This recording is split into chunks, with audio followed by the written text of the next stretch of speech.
Hello there, App Spy viewers. My name's Peter, and I've got a hands-on video for you. This time, it's with Tiny Dangerous Dungeons. Tiny Dangerous Dungeons is coming from Adventure Islands, and it is a platformer and a sort of exploration adventure game. Let me quickly explain to you what I'm doing. You see in the bottom left-hand corner, I've got my little buttons here. These are my virtual stick button thingies. That makes me go left and right. And then on the bottom right, we've got this sort of up arrow. That makes me jump normally, but if I do it over a door, pew, I go through the door. The whole idea is that I need to explore. Oh, I can't go this way. So, everything is out to kill you, pretty much. It is ruthless, this video game. Go. Yes! Managed to get through there. The bats are trying to kill you. The frogs are trying to kill you. The water's trying to kill you. The spiders are trying to kill you. Except for this statue thing, everything is trying to kill you. If I get to the statue and press the little up button, then we save the game and we have our health restored. You'll see that our health in the top left hand corner. We've got 3 hearts. So, we can't go through here. So I'm tapping on the up button. It's not happening there. So I think we're going to have to explore this way. You'll have noticed already that this thing's got an absolutely gorgeous Game Boy-esque visual palette going on. I am a complete sucker when it comes to Game Boy style visuals, and this one nails them quite well. It looks like a cross between a NES game in terms of the sort of the amount of visual movement and animation that the thing can actually show, and a Game Boy game in terms of the color palette. That, you know, the black and the green is really quite striking. You found a key, you can open a door with it. Fantastic. So now we've got to get back. Don't want to fall in any of this water.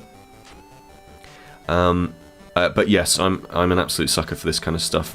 We played The Deep a little bit earlier on, a couple of weeks ago now, I think it was, and that thing just had me hooked. And this is definitely along those lines in terms of visuals, certainly. Let's keep going over here because I seem to remember there was a... Yeah, there we are. Okay. It just looks great, and it sounds good too. It sounds authentic, which is actually pretty difficult to pull off. Okay, let's go this way. Oh, get down here. There we are. I have played this stage before. That's why I'm doing all right at it. Here we are. Another chest. What's in here? Another key? No. You found the dungeon map. Press the pause button to view it. Okay, cool. So top right hand corner, we've got our pause button. And you'll see at the bottom here, there's the map. You can see what tools we've got, what keys we've got, and what fruits we've got. The map is flashing, that's exactly where I am, and I just need to figure my way through the entire thing, try and get out, try and explore absolutely everything that I possibly can. And you'll have noticed that I got a key earlier. That helped me get through a door. Well, I'm on my way now to go and pick up an item that is going to help me do even more sort of stuff. And that is why this is a lot like a Metroidvania game. Metroidvania, if you're unfamiliar with the term, is kind of refers to games like Castlevania Symphony of the Night, and the early Metroid games, and indeed the later Metroid games actually.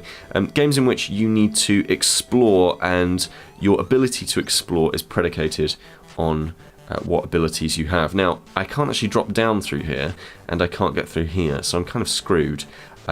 So I guess I need to keep kind of moving forward, watching out for this bat and the little spider.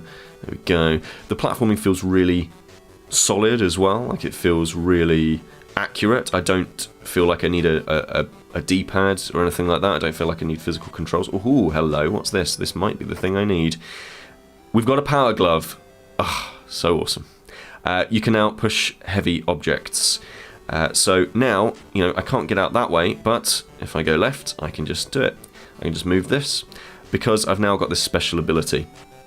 And this special ability is really useful. It means that I can move through the environment in new and interesting ways. So I can get out of there, and if I go back this way, you'll remember that I couldn't get through here, but now I absolutely can. That is how the game kind of moves forward. It's all about exploring. It's all about finding new ways of getting through spaces and locations, and hopefully remembering where the other stuff is. Now, I will say this about Tiny Dangerous Dungeons. The game is not out just yet. It is currently being approved by Apple. Can we go this way? No, I don't think we need to. It is currently being approved by Apple, so the game is not out just yet. I'm going to save my game. So don't go looking for it just yet. But it will probably be out in the next month, possibly, or by the end of this month. But, whatever, do make sure that you sort of keep this on your radar, because yes, I think that this is excellent. It combines that Castlevania-esque exploring, that Metroidvania-esque exploring, with Mega Man-style platforming in so much as it is really difficult. Now this you remember, this is the original way that we came before that we just couldn't get through. So we've managed to get through there, and now we can explore. You can see now what I mean by Mega Man-esque platforming difficulty. There is some very precise platforming that you have got to do. It's not nearly as brutally difficult or mean as a Mega Man game, but it is definitely tough. And with the live system in there as well, which, if you die, then you come back to the last save point. But it is quite challenging. And I think also that the visuals definitely remind me of, just in terms of like character design, it definitely reminds me of Capcom whenever it tried to make portable games, that sort of nice chibi almost visual style. So let's go through here. So I'm really impressed with Tiny Dangerous Dungeons. I think it is going to be one for people who like classic old school video games that are along these lines. But I also think that it's totally going to be worth checking out. Oh, I can't get past this frog. I think it's probably going to be worth checking out if you are a fan just of really good hard mobile games. It's just neat.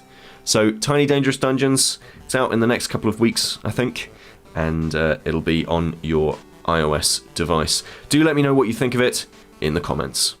This is Peter with AppSpy.com. We review, you decide.